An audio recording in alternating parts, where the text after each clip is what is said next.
मजा चुपचाप कभी नहीं लेना चाहिए। अगर कोई गलती हो रही थी तो मुतवल्ली से हो रही थी। होता क्या था कि मुतवल्ली इसी वक्फ में अब डील कर लेता था। मैं हिंदू हूं या मुसलमान हूं या ईसाई हूं या सिख हूं, मैं उसको चैरिटी में देना चाहता हूं, तो कौन उसको रोक सकता है? There was a right of non Muslims also to make a वक्फ।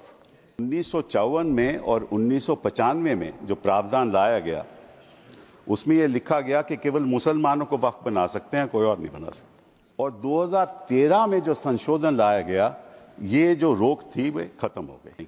अरे भाई, प्रॉपर्टी मेरी, मालकियत मेरी, चैरिटी में मैं देना चाहता हूं, आप कौन होते हो कहने को नहीं दे सकते?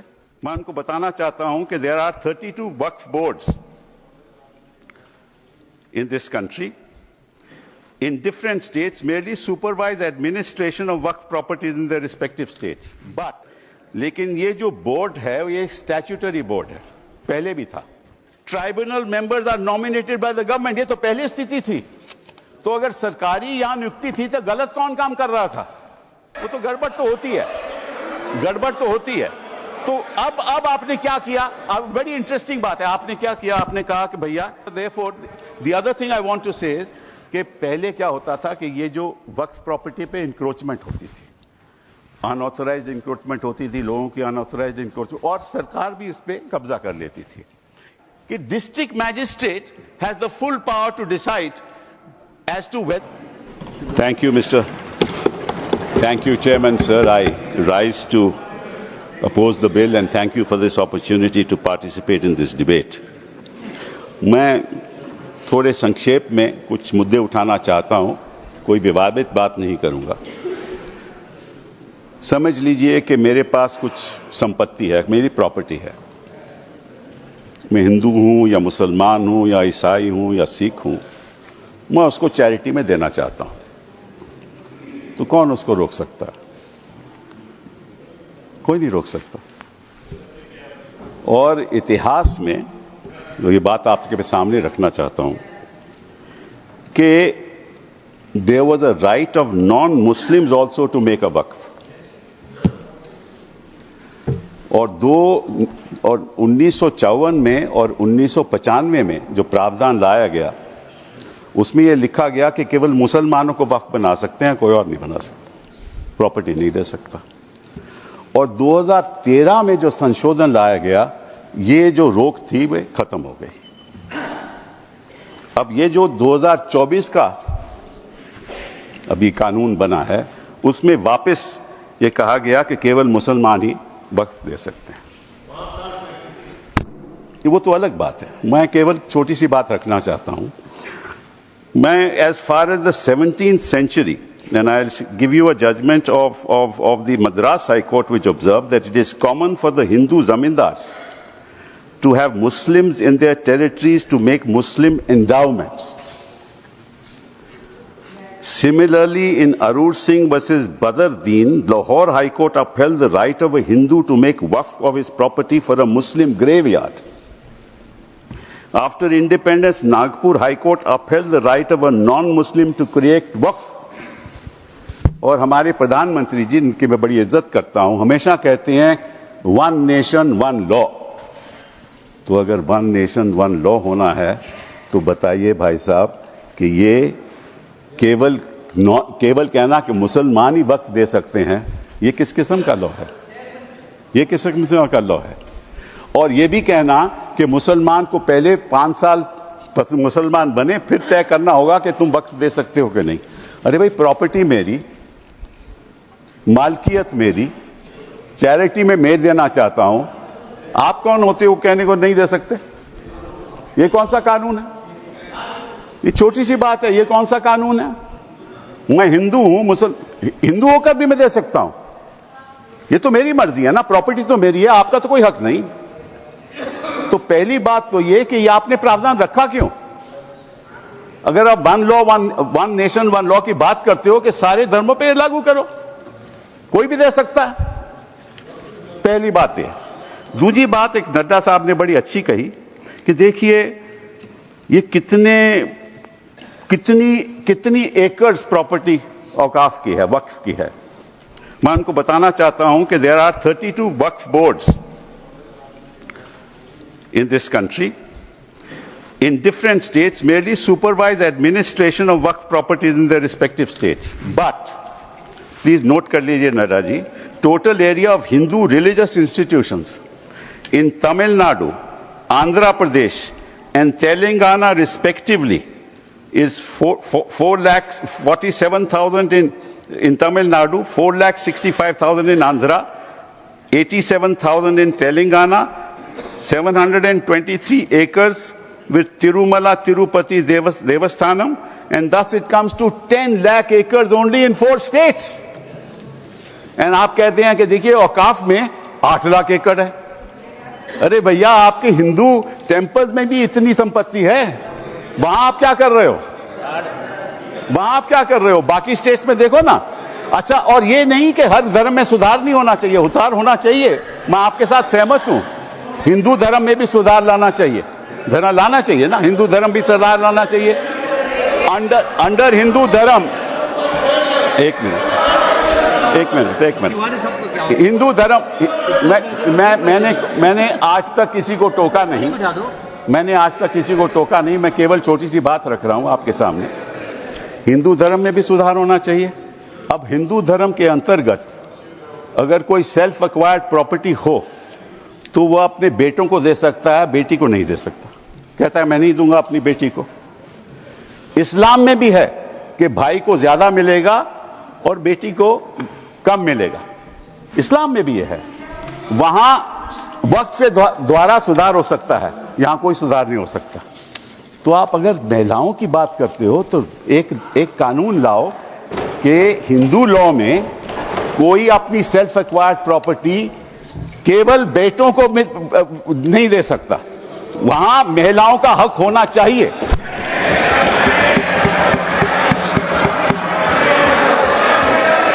और आप हमें ये आश्वासन दो,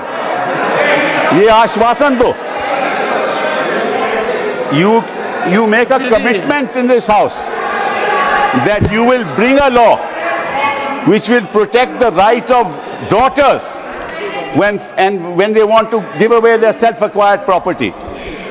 दूसरी बात ये मैं आपके सामने रखना चाहता था. तीसरी बात मैं आपने सामने रखना चाहता हूं. आपने कहा, और ये बात आपको वैसे जाननी चाहिए, शायद मालूम नहीं आपको बताया या नहीं, लेकिन ये जो बोर्ड है ये स्टैट्यूटरी बोर्ड है. पहले भी था, इसमें कोई नॉमिनेट नहीं होता था. मैं आपको बताता हूं क्या वो स्टैट्यूटरी बोर्ड था. Most nominees were of the government. पहले भी MPs are there, judges of Supreme Court, High Court, civil servants were there, and the chief executive officer of the board is a civil servant. Government can give directives to the board and even supersede it. Tribunal members are nominated by the government. ये तो पहले स्थिति थी. तो अगर सरकारी यहां नियुक्ति थी तो गलत कौन काम कर रहा था? आपने उसको क्यों सुपरसीड किया? सब नॉमिनी क्यों आपने रखवा लिए? अरे भैया पहले भी तो स्टैट्यूटरी बोर्ड था, तो आपने प्रावधान क्यों लाया? ये अगर कोई गलती हो रही थी तो मुतवल्ली से हो रही थी.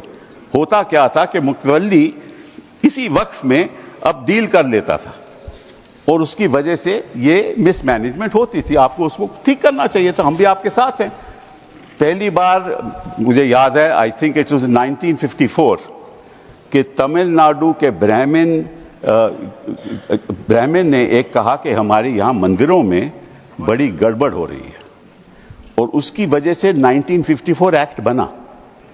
तो गड़बड़ तो सब जगह होगी, आपकी सरकार में भी बड़ी गड़बड़ हो रही है, वो भी हो रही है. वो ठीक है, वो तो गड़बड़ तो होती है.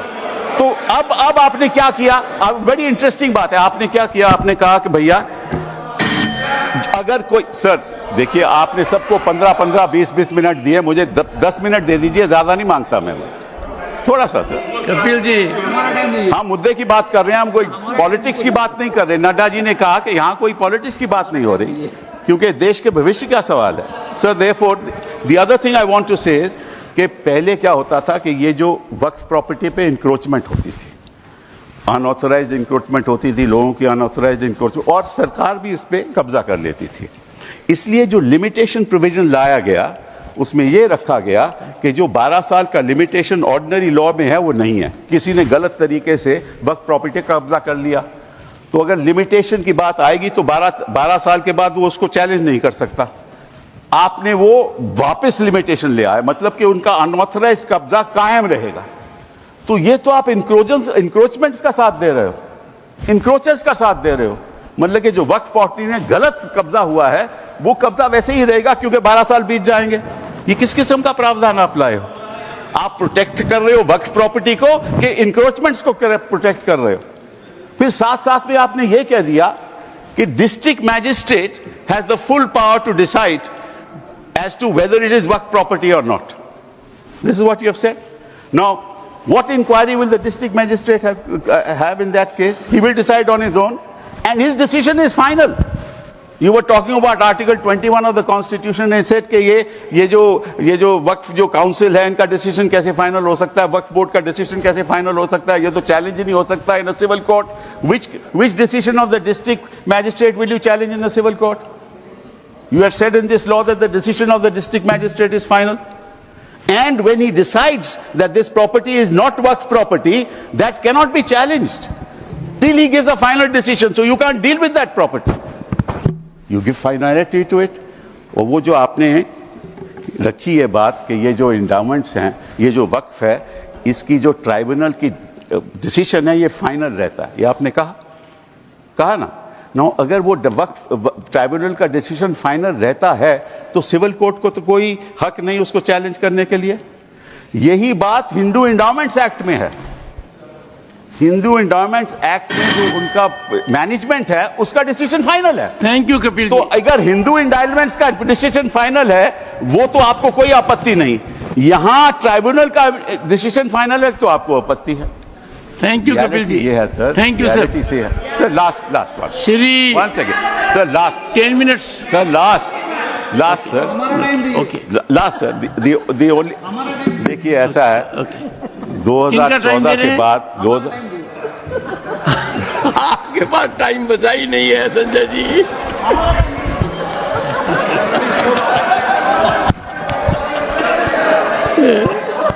Kapil ji Sir, just give me a minute.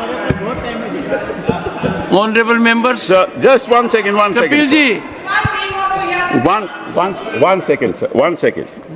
What is the fact of the matter is the problem. 1 second, Kapil ji. The Honorable Parliamentary Affairs Minister. Sure. मेरे ऑनरेबल चेयरमैन सर, पिछली बार भी कपिल सिब्बल जी जब यहाँ बोले थे तो मैंने कहा था कि सीनियर एमपीज बैठ के हमारे साथ में डिबेट डिस्कशन में हिस्सा लेगा तो हम लोग अच्छा लगता है। लेकिन प्रॉब्लम क्या है कि वो कई बातें बोल करके सीधा चले जाते हैं, क्लैरिफिकेशन नहीं सुनते हैं। उनके बोलने से पहले 1-2 लोग बोलते हैं तो वो जरूर सुनते हैं, मगर उसके बाद वो कुछ ऐसा सवाल रख करके चले जाते हैं, फिर वो सुनने के लिए बैठते नहीं। तो रात को जब मैं जवाब दूंगा तो वो तो रहेंगे नहीं। तो इसका ऐसे परिस्थिति में मुझे क्या करना चाहिए सर, आप बताइए, क्योंकि ये तो बड़ा समस्या हो गया sir.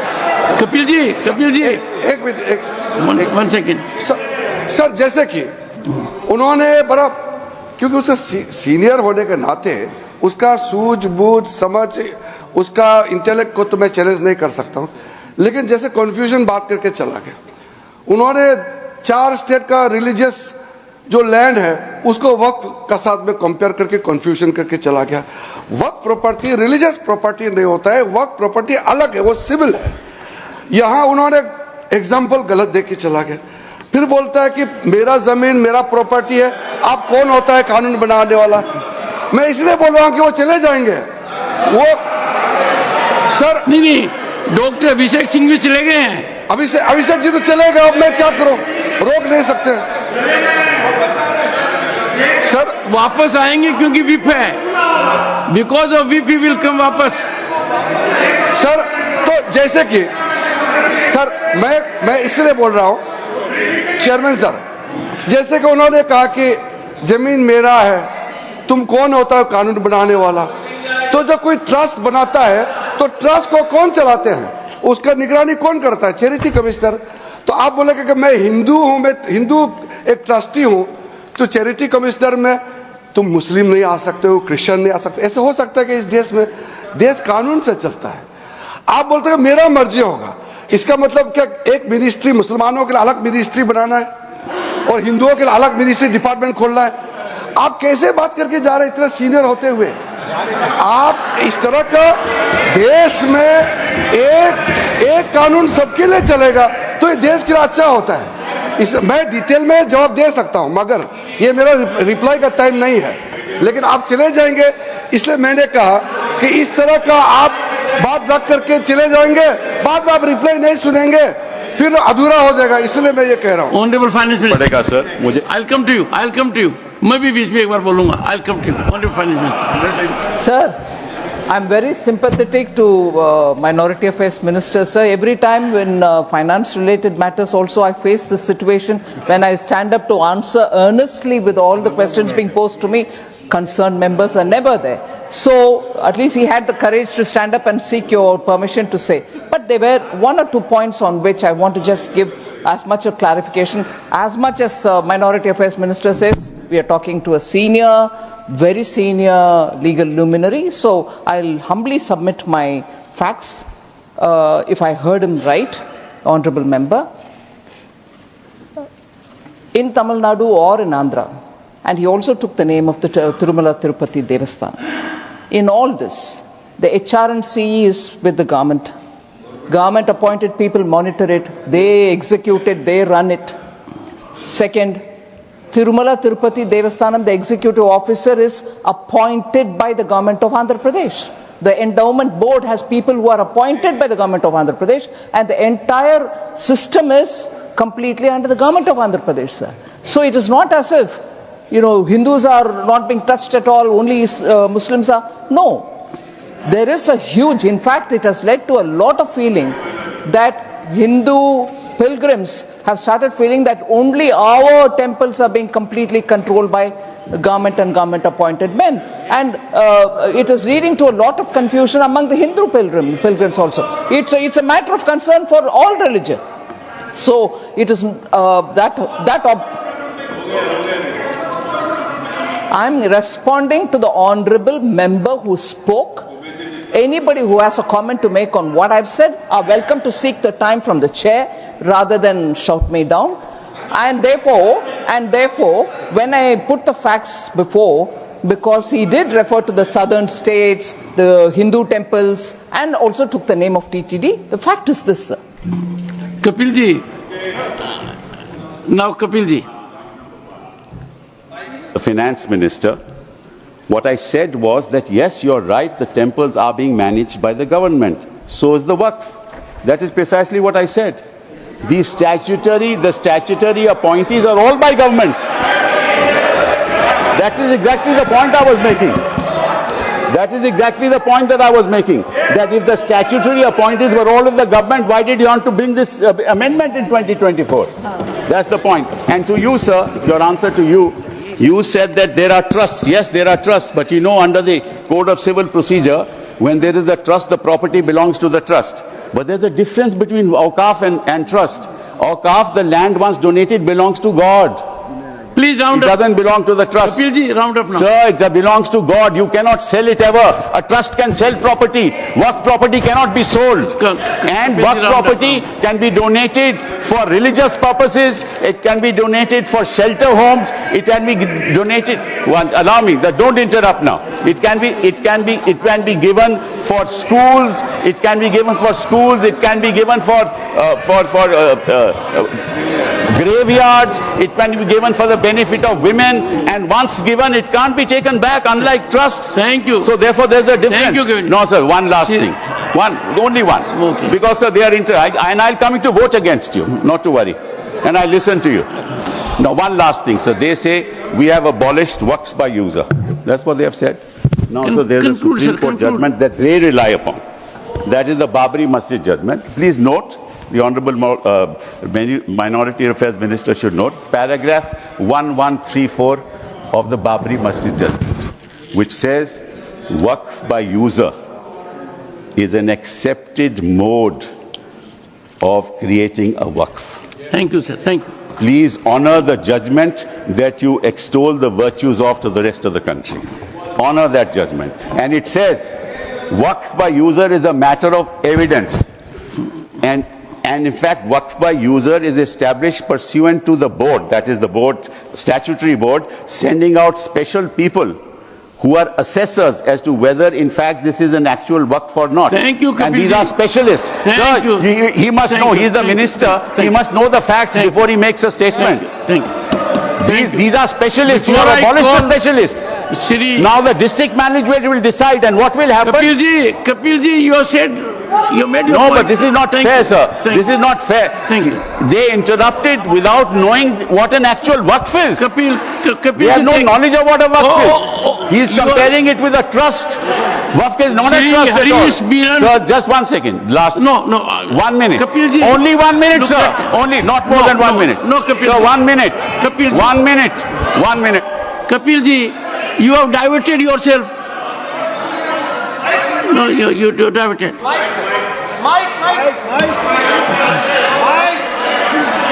No, Kapilji, it can't. No, your time. Minute, sir. 3 minutes. Sir, you have I given extended to half 10 an minutes. hour. You have given half an hour to other people when you were to give 10 minutes. Give me one. 3 minutes. sir. Problem. Shri Harish Sir, Biran, 7 minutes. Shri Harish Biran, please. Thank you. We have to proceed with the house. Thank you. Thank you. Thank you. Thank you. Shri Harish Biran. Yeah. Yes, Shri Harish, your time starts now. Thank you. Thank you, Chair. Thank you, Chairman, sir.